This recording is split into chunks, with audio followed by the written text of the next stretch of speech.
this is Steve here at November 720 Sierra. The video was recorded on 9/22, as you can see by the date, and the audio is being recorded on Saturday, October 7th. I'm learning this audio and video stuff as I go along with help from friends of mine. So the camera that you're seeing was picking up some audio because of TV in the background, but I didn't know it. I thought it was silent. So I've been working with some audio video equipment and I'm learning new stuff. And sorry, but I'm learning and lots of mistakes along the way, but we're getting there. Okay, what's in the background on the TV? Well, right now it's Jason from Rebuild Rescue. I was watching his video and back and forth. But a lot of times I keep Evan Brunier's videos up from Sling as I'm going through the build. So here I'm working on the horizontal stabilizer, and there's going to be a whole lot of clecoing here. Oh, there's somebody driving by in the garage. I live right on not a busy street, but on a street. My house is on a peninsula, so there's 3 roads on 3 sides of the house. But that means that I only have another house on one side of me. Okay, so this is a party boring here. It's just me doing a lot of clecoing. You'll see in a little while here driving the first rivet into the airplane, which is always good, but we'll get to that. But we've got a little bit of boring stuff here where it's me just clecoing and looking at the instructions back and forth, which is a good thing. Look at them. But in a future video, I'll tell you where I did make a mistake doing some of this stuff. And yeah, you'll see that happen. The clecos bounce out.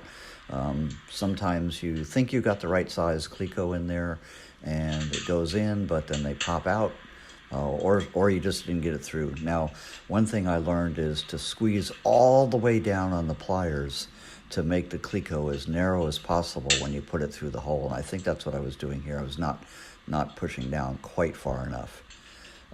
And so they were not biting through all the way through. So, but this is the first part of the build, and this is a lot of learning curves on this. It's taken over a month just to get to this point of working significantly on the horizontal stabilizer. And as a friend of mine said, who built a Sling 2 nearby, he said, you will build each part of this airplane 3 times. So if you're worried about that, don't be. You put things together, you uncleco them, you cleco them back, you move parts around, you make sure you got all the things in the right spot. And that was good advice that he gave me. Yes, I will be building all of this 3 times. So you will not be in a rush. And that's a good thing. Okay, so a couple of other things that I've been thinking about that I wanted to talk about in the audio portions of this is I wanted to give a big shout out to Jason Ellis Builds, because when I first started thinking about doing an airplane, I was watching a lot of his videos, and one of his first videos, he said, hey, I'm not a pilot, but I'm building an airplane and I like to build things. And I remembered that, and so shout out to Jason from Jason Ellis Builds. He was building an RV-10, and he got about 6-7 years into it and decided to sell the project, not finished. He and his wife decided to move, and that's all cataloged on his videos. So anyway, you can see me here going back to the manual. I keep the manuals very close by, and I'm continuously going back to them to make sure that you're getting everything correctly. And you will do the same thing, and that's fine, especially on the first part of the build here. The horizontal stabilizer is probably the first thing you're ever going to build. And it takes a long time to get your rhythm and get everything how you want it and how you think you need it, and try to get all your parts in the right place and understanding how to do it. So this part is taking it's probably I don't know, somewhere a month or two. But I wasn't working on it full time. Obviously, I have to work. So and you know, the temperature outside now today is probably in the 80s, which makes it really nice. But when I first did the first video, as I said, it was over 100 degrees outside. So it was just too hot to work outside in this South Texas sun early in the build. But we were making progress, but we were learning what we needed to do and how we needed to do it. So if it takes you a long time to build the horizontal stabilizer, don't worry about it. Because I think once I finish this section of it, I'm going to have a whole lot more understanding of how a lot of this works. And as Evan Brunier has told me, he said the more you build, the faster you build, because you'll start to understand the process and you'll get it all down, and it'll become second nature. He's right, of course. I at this point in the build of this part, I've already ordered the fuselage. Now we're gonna build the fuselage second, because that takes probably 70 to 80% of your build time is in the fuselage. And some people build the wings next, but I decided not to, because then I just have to store them somewhere. And there's no sense. I have a crowded garage. And there's no sense in me storing the wings. And one of the things I noticed on one of Jason Ellis Builds videos is he built the wings second, and he had them stored, and a wind was at his hangar and knocked one of the wings over and damaged it. So he had to take it apart, part of it, and repair it. So I thought about that, and I said, we'll build a horizontal stabilizer, a vertical stabilizer, get all that working. Then I'm going to build a fuselage, and then after that, later on, I'll order the wings, because that's the last part you're going to put on the airplane anyway. So you may or may not be able to hear a little bit in the background of some audio that's coming off the TV.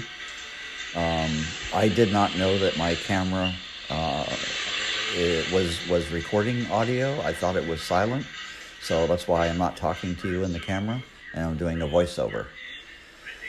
But that's fine. It's a learning process. And unless you're an AV nut or tech geek, which I'm not, you will learn all these things too. So, it's going to take some time. But yeah, there I'm saying, okay, I finally got that part right, and it's all correct. So here, like I say, I go back and forth to the manual and check things 2 and 3 and 4 times, just to make sure I'm doing it right. And you'll do that a lot.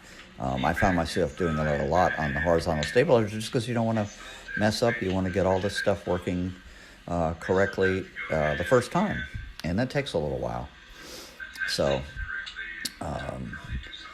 this part is, like I said, it's kind of boring, but we'll get there, and it'll get better. So you can see my workbench there. I built that workbench. Initially, I was watching YouTube, and there's a girl by the name of April Wilkerson, and she developed a bench very, very similar to this. The outline of my bench is exactly like hers. I was going to build it for some woodworking projects that I was working on. I have a lot of woodworking tools, and I like doing that. I'm not very good at it, but I like doing it. And then when we decided to build the airplane, I went ahead and built this bench ahead of time, because I needed a bench, and 2, I was going to build it anyway. It just gave me the impetus to do it. Before this, we had a freeze down in here in Houston, and several pipes broke in the house, and we had water in the entire house, first floor of the house, and so it took 6-8 months to completely gut and rebuild the entire first floor of my house. So the garage was being used by the workmen, and I was not able to build my my workbench that I wanted to for the woodworking stuff. But once I decided to do the airplane, I built the workbench because I said, well, I'll need it anyway. So in case you're wondering where that workbench came from, look on YouTube for April Wilkerson. And I bought the plans from her. I think they were $9.95 or something, not very expensive. But I like some of her work, so kudos to her. There's a rotating shelf that you see on my videos, and that's one of her works too.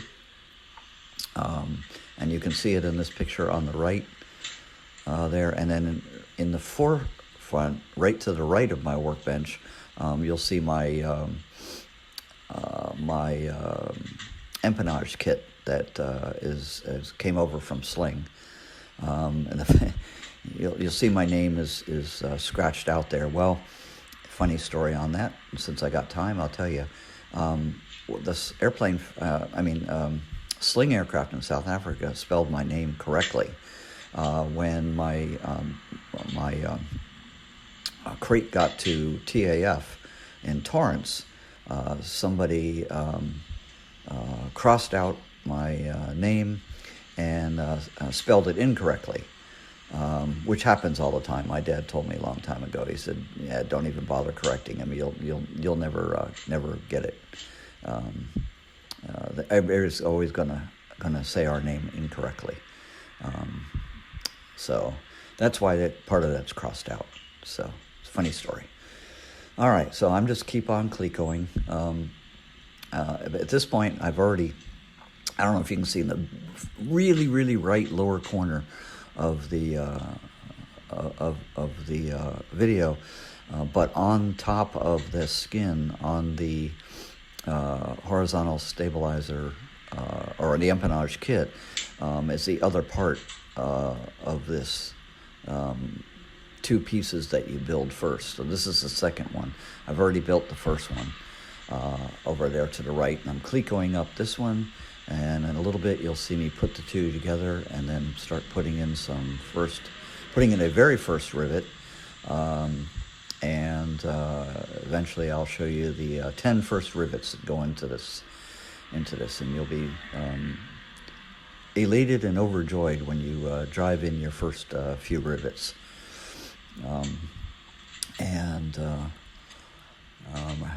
Another story coming up here while I'm waiting some time to as you just watch me doing some Clecoing and putting these pieces together. I have a large Sears 150 psi compressor in the garage, and halfway through riveting, of course, it quits on me. So I ended up getting borrowing a little pancake compressor from a friend of mine to be able to finish the riveting on this part. So it's like one thing after another. So anyway, it happens. So again, just checking the manual, trying to make sure that I'm doing this right. And don't feel bad, and especially in the beginning, if you go back to it often to make sure that everything is correct.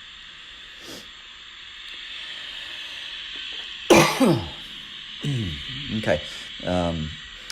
So I think the riveting actually, when you put this together, the riveting actually, the date you see down on the audio, no, on the video here is correct, but I didn't realize my camera, every time you turn it on, you have to reset the date. So, okay, here I'm picking up the other part that I'd already built and Clecoed, because I'm going to start putting them together, putting the ribs in and getting everything set to do some first riveting. But later on in the same video, you'll see the date will change to, well, I don't know, 11 or 00 or whatever it is, and that's why I didn't realize I'd change the date every single time I turn on the camera. Kind of a pain in the butt. Oh well, such is life. You're unlearning, and you probably will too, or you did when you hadn't. We're not a tech geek, and I'm not a tech geek. Used to be when I was younger, but not so much anymore. The technology jumps so much that it's hard to keep up with. All right, so here we're getting ready to put on an end piece here. So we're starting to make this look like something that actually reminds you of an airplane part.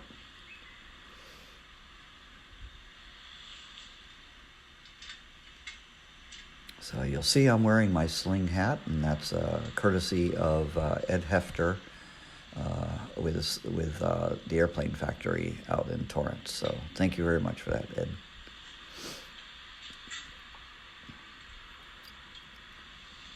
And for those of you who don't know,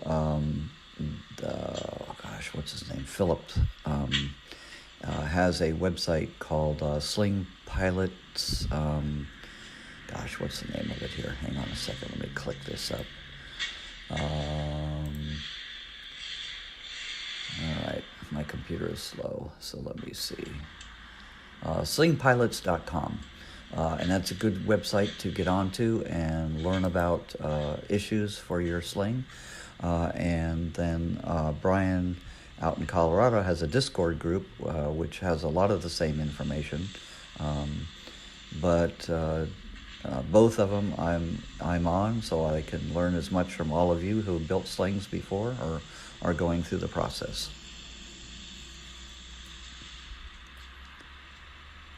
So, again, like I say, in the beginning, everything is very deliberate. You're trying to make sure that every single piece is exactly like it's supposed to be. Oh, there, I knocked over a cup. Good thing it was had a top on it. There's some iced tea. And for those of you in Texas, you probably recognize that cup. It's from Whataburger.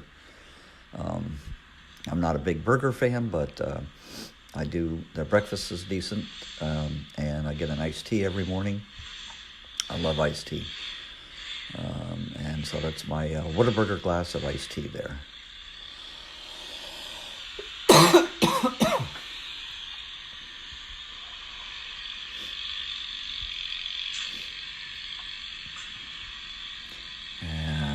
And you can do all of this yourself. It might be nice if you had some help, but it is possible to do all these sections yourself. Although there's a video coming up soon where I say you really do need two people, because it's just too difficult to work with one person. So, all right, so I put on one side, and now I'm going down to the other to put the other side on, and have these two pieces stable, and then I can go back and put the internal pieces in. But at least it's in an area that it's basically already held together. And each internal piece you put in makes it more stable.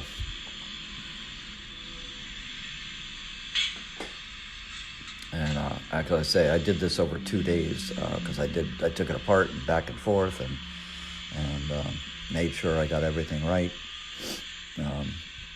And yep, okay, whatever I just did, I did it right because I double-checked the instructions and it looks correct. So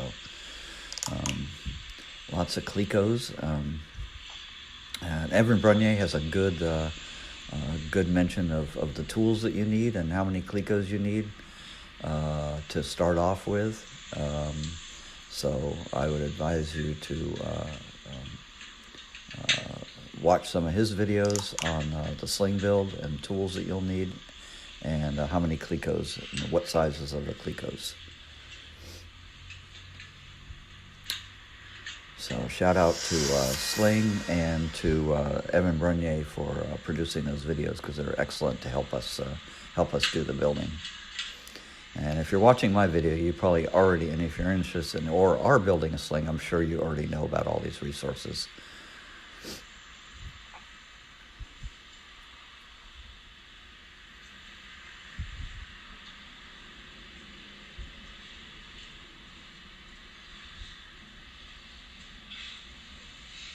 And as you can see, I do something on one side and then I go to the opposite side, the other end, and do the same thing, just trying to make sure that I get everything as stable as possible.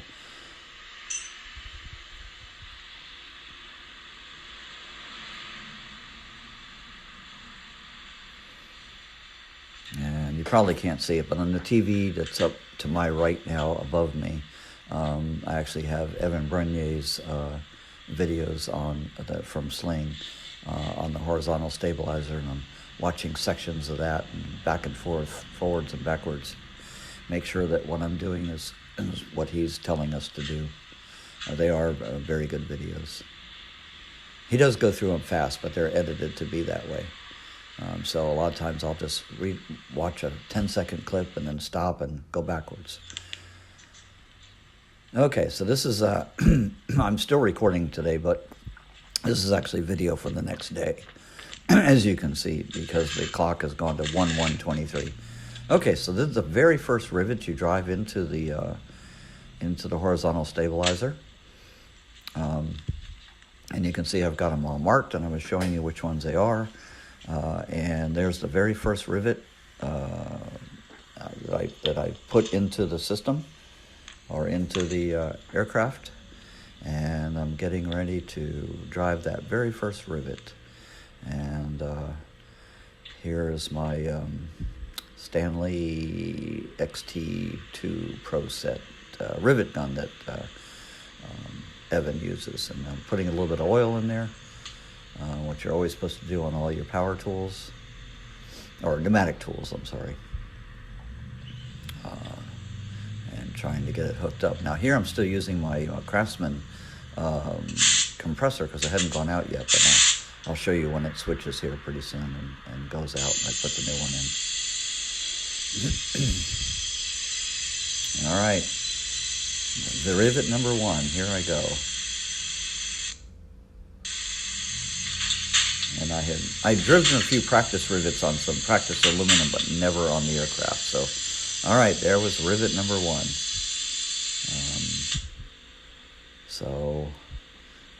That will be a milestone in your journey also. That's number 1, rivet number 1. So now I'll drive a few more rivets in here, and if I remember right, there's 10 in this section, and so I'll rivet all 10 in, and then move on from there to other parts of the horizontal stabilizer, and riveting all these pieces together. Within a day or two of this video recording, I had everything riveted, and I've got another video coming out pretty soon on putting the skins on. And that's going to require an overdub also, because I screwed up and put the audio jack in the wrong hole. So I did not collect audio on that, although I thought I was.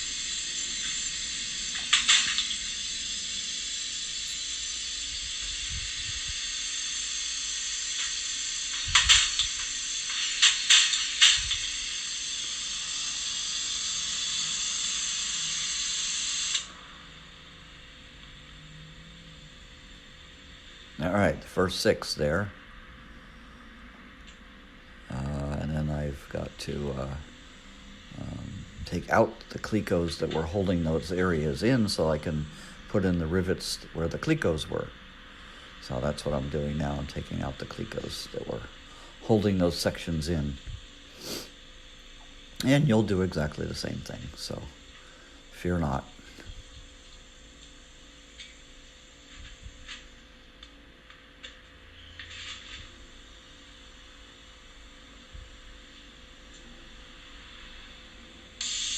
All right, some more riveting here.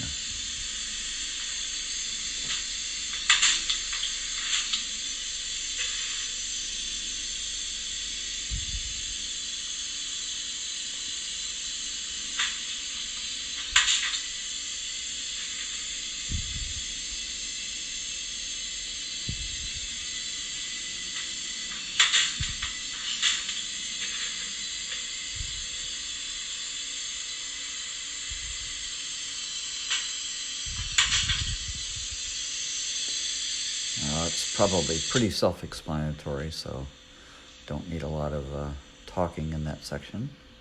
Yay, that's it. Number 10, that whole section was done. All right, first 10 rivets in. And there they are, and you can see the markings where Sling says do not put rivets in these sections here. So I've marked them, and Evans talks about that in his videos too, about marking these places as you're going along. So just doing some more riveting here, and learning how to rivet and get better at it. Sometimes I put the rivets into the airplane and then put the rivet gun onto the rivets, and sometimes I put the rivet into the air gun and then put it into the airplane. So you'll figure out, and you'll probably do both like I did.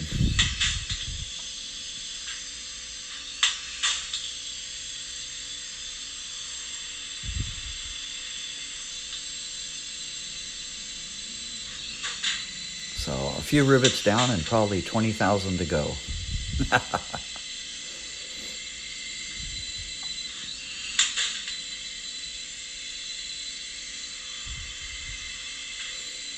You'll see here in a minute that I cut open an empty 1 gallon milk container and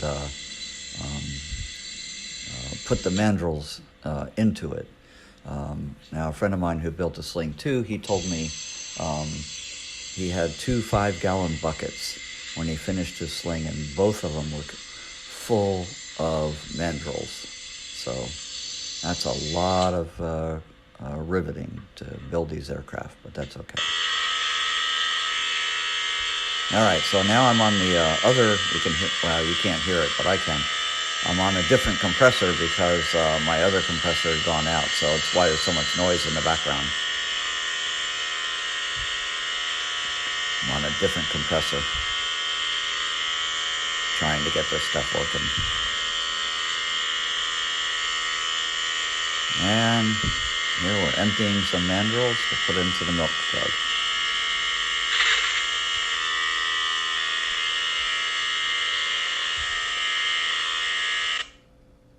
All right, and that's the end of this video.